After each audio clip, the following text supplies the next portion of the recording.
বন্ধুরা, আপনারা জেনে অবাক হয়ে যাবেন একটা সামান্য ছোট্ট ভুলের কারণে এক ব্যক্তি তার সম্পূর্ণ পরিবারকে গুলি করে মেরে দেয়। শুধু তাই নয়, একজন মিষ্টি বিক্রেতা কিভাবে পাঞ্জাবের সবথেকে বিপজ্জনক ক্রিমিনাল তৈরি হয়ে যায় সেটা জানলে আপনাদের বুক কেঁপে উঠবে। এর সাথে আপনারা জানতে চলেছেন পাকিস্তানের সবথেকে ডেঞ্জারাস ক্রিমিনাল সম্পর্কে। তাই ভিডিওটিকে কোনো রকম ভাবে স্কিপ না করে সম্পূর্ণ দেখুন। তো চলুন আর বেশি দেরি না করে শুরু করা যাক। সাবির গুজরাবালার বাসিন্দা ছিল। সে একটি পলিটিক্যাল ফ্যামিলি থেকে বিলং করত। ছোট থেকেই সে পলিটিক্যাল ঘেরাটোপের মধ্যে বড় হয়েছে এবং এই কারণেই সে ছোট থেকেই পলিটিক্যাল পাওয়ারের মোহতে আচ্ছন্ন থাকত।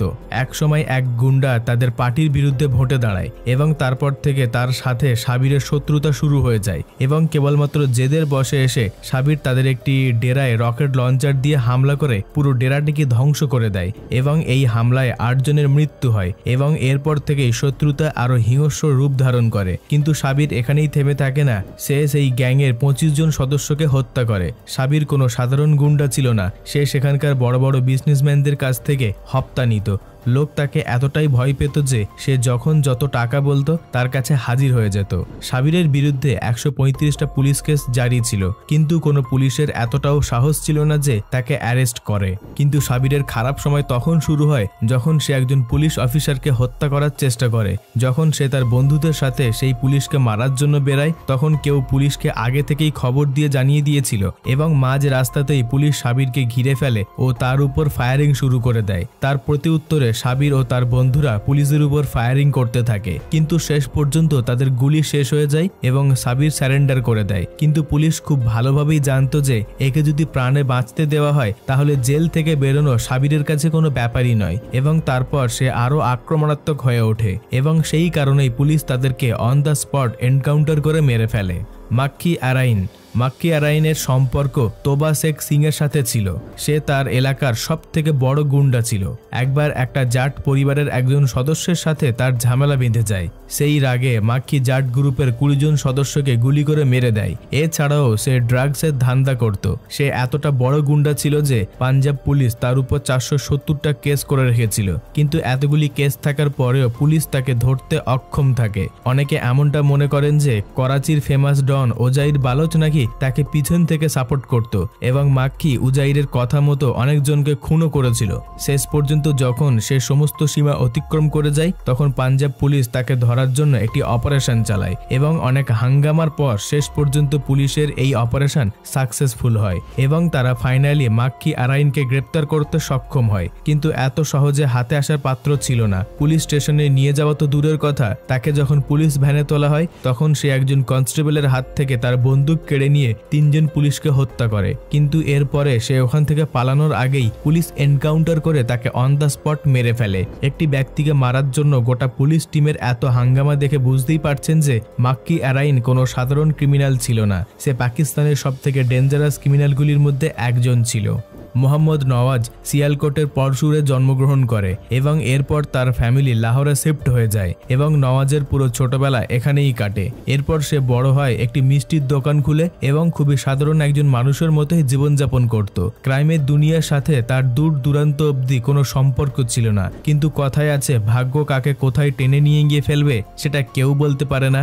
এমনই একদিন নওয়াজের দোকানে 2 জন খদ্দের আসে এবং তারা এসে নওয়াজের সাথে অনেক খারাপ ব্যবহার করতে থাকে। নওয়াজ যখন তাদেরকে ভালোভাবে আচরণ করতে বলে তখন তারা নওয়াজকে বেধড়ক মারে এবং তার দোকান ভাঙচুর করে। নওয়াজ যখন এই ব্যাপারে পুলিশ কমপ্লেন জানায় তখন ফোর্সফুলি তাদের মধ্যে মিটমাট করিয়ে দেয়। এর ঠিক কিছুদিন পর নওয়াজের ছোট ভাই লাহোরে একটি ঘর কেনে, কিন্তু সেই এলাকার এক পুলিশ কনস্টেবল তাহির রশিদ জোর জবরদস্তি এই ঘর কবজা করে নেয়। তার ভাই যখন নিজের ঘরের অধিকার জমাতে যায় তখন তাহির রশিদ তাকে নির্মমভাবে হত্যা করে। এই ঘটনার পর নওয়াজের জীবনে বিরাট বড় পরিবর্তন আসে। সে বুঝে গিয়েছিল যে এই দুনিয়া ভালো মানুষদের জন্য নয় এবং এরপর থেকেই সে ক্রাইমের দুনিয়াতে পা রাখে।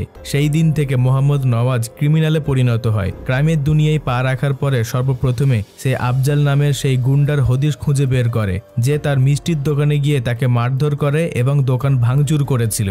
হদিস পাওয়ার পর বাজারের সবার সামনে আফজালকে গুলি করে হত্যা করে। তারপর নাজি ইন্সপেক্টর তাহির এবং তার সাথীদের খোঁজ করে যারা তার ছোট ভাইকে নির্মমভাবে হত্যা করেছিল। একদিন ইন্সপেক্টর তাহির তার সেই 4 বন্ধুর সাথে একটি হোটেলে বসে চা খাচ্ছিল। সেই সময় নাজি ভাট সেখানে গিয়ে পড়ে এবং সেখানে সেই 5 জন পুলিশ অফিসারকে গুলি করে খুন করে দেয়। এই ঘটনাটি এতটাই নির্মম ও ভয়াবহ ছিল যে দেখতে না দেখতেই এই খবর গোটা লাহোরে ছড়িয়ে পড়ে এবং রাতারাতি নওয়াজ গোটা লাহোর পুলিশের চোখে একজন ভয়ঙ্কর ক্রিমিনাল হয়ে ওঠে এবং তাকে খোঁজার জন্য পুলিশ জোর কদমে তল্লাশি শুরু করে। আর শেষ পর্যন্ত তাকে খুঁজে পুলিশ তার এনকাউন্টার করে। এই ঘটনা থেকে একটা জিনিস খুবই স্পষ্টভাবে জানা যায় যে কোনো সাধারণ মানুষ যদি বাধ্য হয়ে ক্রাইমের দুনিয়াকে বেছে নেয় তাহলে সে কোনো হিংস্র জন্তু জানোয়ারের থেকে কম আক্রমণাত্মক হয় না এবং সে নিজের বদলা পূরণের জন্য যে কোনো সীমা অতিক্রম করতে পারে। আফজাল বাজওয়া। আফজাল পাঞ্জাবের হাতে গোনা কয়েকজন ভয়ঙ্কর ক্রিমিনালদের মধ্যে একজন ছিল, কিন্তু তার জীবন শুরু থেকে এমনটা ছিল না। আফজাল একজন সাধারণ মধ্যবিত্ত পরিবার থেকে বিলং করত। একজন সাধারণ মানুষের মতোই আফজালও নিজের পড়াশোনা শেষ করে চাকরির আশায় ছিল, কিন্তু হঠাৎই একদিন আফজালের খুব কাছের একটি বন্ধুকে কেউ একজন নির্মমভাবে খুন করে দেয়। এই ঘটনার পর আফজাল ভীষণভাবে ভেঙে পড়ে। তারপর সে সিদ্ধান্ত নেয় বদলা নেওয়ার জন্য এবং সে তার সমস্ত জমিজমা বিক্রি করে সেই টাকা দিয়ে বন্দুক কেনে। আফজালের ভিতরে বদলার আগুন এতটাই তীব্র ছিল যে সে যখন তার বন্ধুদের হত্যাকারীদের খুঁজে পায় তখন সে শুধুমাত্র তাদের নির্মমভাবে হত্যা করে তা নয়, তাদের প্রত্যেককে খুন করার পর তাদের শরীর আগুন দিয়ে পুড়িয়ে দেয়। এরপর থেকে আফজাল এতটাই হিংস্র হয়ে ওঠে যে তার আশেপাশে আপন লোকজনই তাকে ভয় পেতে শুরু করে। চারিদিকে তার ভয় এতটাই ছড়িয়ে পড়েছিল যে শেষমেশ পাঞ্জাব পুলিশ তার নামে অ্যারেস্ট ওয়ারেন্ট বার করে। কিন্তু কেবলমাত্র সাধারণ মানুষের মনে নয়, পুলিশ মহলেও আফজালের ভয় ছড়িয়ে পড়েছিল।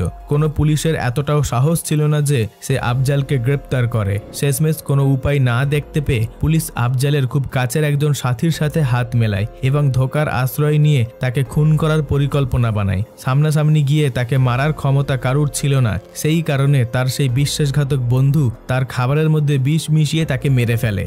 ভোলা বদমাশ।